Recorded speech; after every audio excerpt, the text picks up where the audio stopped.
Hello, welcome to all students. Today in this session we are going to solve our second problem, partnership final account second problem.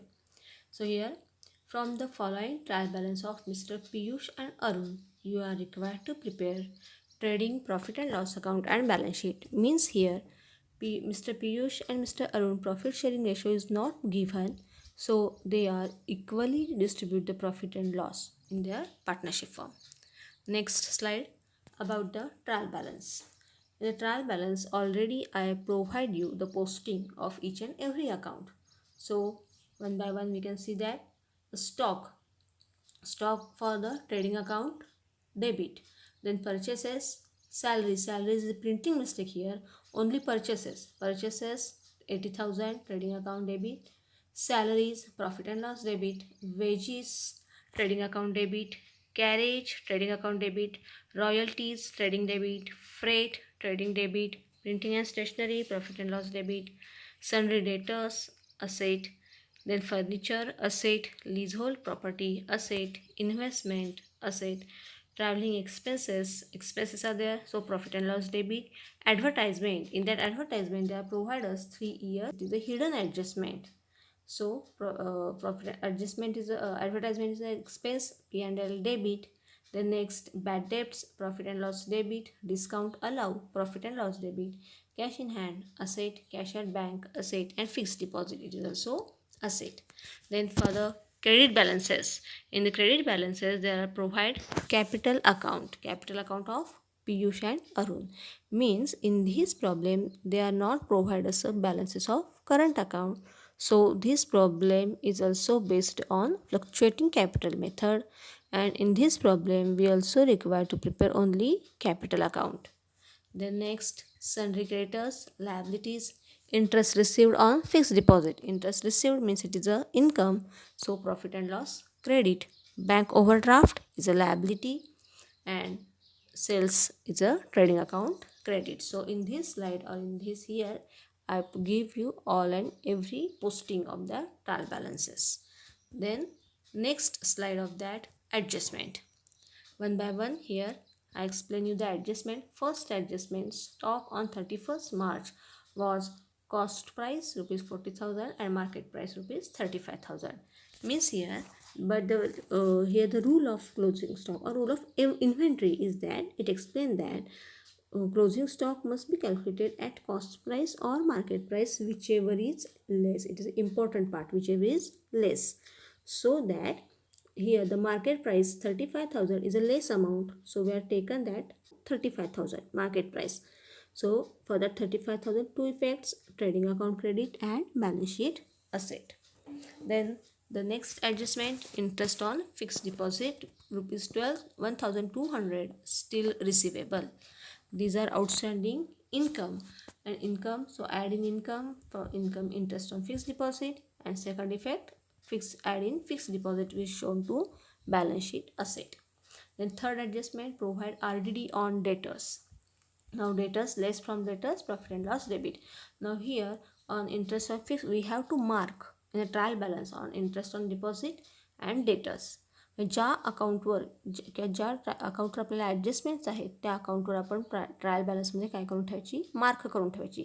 म्हणजे problem सोडवताना त्याच्यावर आपल्याला adjustment आहे हे लक्षात येतं आणि त्यातून आपण ओळी सोडू शकतो. म्हणून मार्क करून ठेवा इंटरेस्ट ऑन फिक्स डिपॉझिट ह्या अकाउंटला ट्रायल बॅलन्समध्ये, आणि दुसरा डेटर्सवर सुद्धा मार्क करून ठेवायचा आहे. Next slide of that, depreciation of the furniture depreciate, two effects are there, less from furniture and it is an expense or loss, so it is profit and loss debit. And the next adjustment, goods of rupees 8,000 destroyed by fire and insurance company admitted a claim, so rupees 6,000 only. Means here the goods, insured goods are destroyed, so the adjustment is shown it here, that for that adjustment here the three effects we have to record, three effects. ह्या ॲडजस्टमेंटमध्ये आपल्याला इन्श्युअर goods destroy झालेले आहेत, त्यामुळं ह्या ॲडजस्टमेंटचे आपल्याला तीन effect केले पाहिजेत. बघा मी इथे तुम्हाला एक कॉलममध्ये ॲडजस्टमेंटसुद्धा दाखवलेली आहे. टोटल गुड्स डिस्ट्रॉयड, आपले टोटल गुड्स किती रुपयाचे डिस्ट्रॉय झाले तर 8,000 रुपयाचे गुड्स डिस्ट्रॉय झालेत. म्हणजे टोटल आपला गुड्स गोज आउट किती आहेत 8,000चे. सो फर्स्ट हे 8,000चं आपल्याला पोस्टिंग कुठे केलं पाहिजे, goods goes out. So trading account क्रेडिटला केलं पाहिजे, गुड्स गोज आउट. टोटल 8,000चा रेकॉर्ड करायचे. त्यानंतर आपल्या 8,000चे जे गुड्स गेले असले तरी आपल्याला इन्शुरन्स कंपनीकडनं 6,000 रुपये काय होणार आहे, रिसिवेबल आहे. रिसिव्ड नाही, रिसिवेबल आहे, मिळणार आहे. मिळणार आहे म्हणजे आपल्याला ते येणं आहे. येण्यामध्ये कुठे रेकॉर्ड केलं पाहिजे, असेटला. म्हणून बॅलन्स शीट असेटला अमाऊंट रिसिवेबल ₹6,000. आणि आता तुमचा ॲक्च्युअल लॉस किती रुपयाचा झाला, फक्त 2,000 रुपयाचा झाला. त्यामुळं हा ॲक्च्युअल लॉस आपल्याला कुठं रेकॉर्ड केला पाहिजे, तर प्रॉफिट अँड लॉस अकाउंट्सच्या डेबिटला आपल्या ॲक्च्युअल लॉस. जसे 3 इफेक्ट, ट्रेडिंग क्रेडिटला 8,000 जातील, प्रॉफिट अँड लॉस डेबिटला 2,000 जातील आणि बॅलन्स शीट असेटला तुमचे 6,000 जातील. अशा प्रकारे ही ॲडजस्टमेंट आपल्याला दाखवावी लागते. Then next slide about the hidden adjustment. In this problem they are also provide us one hidden adjustment of the advertisement. Advertisement for 3 years. मी त्यांनी काय सांगितलं आहे की आपण ह्या वर्षापासून पासून आपण 3 वर्षाचे ॲडव्हर्टाइजमेंट भरलेले आहेत. म्हणजे ह्या वर्षाची भरलेलीच आहे, प्लस पुढच्या 2 वर्षाचे ॲडव्हर्टाइजमेंट एक्सपेन्सेस आपण एक्स्ट्रा भरलेत. पण आपल्याला बॅलन्स शीटमध्ये किंवा फायनल अकाउंटला आपल्याला ह्या वर्षाचे करंट इयरचेच आपल्याला इन्कम अँड एक्सपेन्सेस दाखवावे लागतात. त्यामुळे ही काय आहे, प्रीपेड एक्सपेन्सेस आहेत किंवा एक्सपेन्सेस पेड इन ॲडव्हान्स आहे. आपल्याला हा कसा करायला लागेल, तिथे मी तुम्हाला कॅल्क्युलेशन दाखवलेलं आहे बघा. 3 वर्षाला 3,000, तर 2 वर्षाला किती, नॅचरलीच 20,000. म्हणजे आपली 20,000 जी अमाऊंट आहे ती पुढच्या 2 वर्षाची पेड इन ॲडव्हान्स आहे, एक्सपेन्स पेड इन ॲडव्हान्स. मग त्याचे आपल्याला 2 इफेक्ट केले पाहिजेत. एक म्हणजे लेस फ्रॉम ॲडव्हर्टाइजमेंट आणि दुसरा इफेक्ट बॅलन्स शीट असेटला जाणार. कारण हे आपले 20,000 जे आहेत ते पुढच्या वर्षांचे आहेत, ते आत्ता आपली देणं नाही किंवा आत्ता आपली लायबिलिटी नाही, त्यामुळे ते असेट आहेत. त्यामुळे ते आपले 2 इफेक्ट, लेस फ्रॉम ॲडव्हर्टाइजमेंट आणि बॅलन्स शीट असेट. अशा पद्धतीनं आपला हा सगळा पहिला प्रॉब्लेम आपण सॉल्व्ह करून घेतलेला आहे. त्यानंतर ह्याच्या पुढच्या स्लाइड्स अर्थात आपण पियुष आणि अरुण, मिस्टर पियुष आणि अरुण सगळ्या वर्किंग नोट्स किंवा सगळं ट्रेडिंग अकाउंटचं एक्सप्लेनेशन आपण ऐकलेलं आहे. त्या प्रमाणात इथं मी प्रॉब्लेम सॉल्व्ह केलेला आहे. Trading account for the year ended 31 March 2019. आपण कुणाच्या बुक्समध्ये काम करतो तेही लिहायचं आहे. त्यानंतर ट्रेडिंग अकाउंट हा सगळा असा आपला स्पेसिमन असेल. नंतर ओपनिंग स्टॉक पर्चेसेस, ट्रेडिंग अकाउंटला पद्धतीने आपला ट्रेडिंग अकाउंट सगळा रेकॉर्ड केलेला आहे.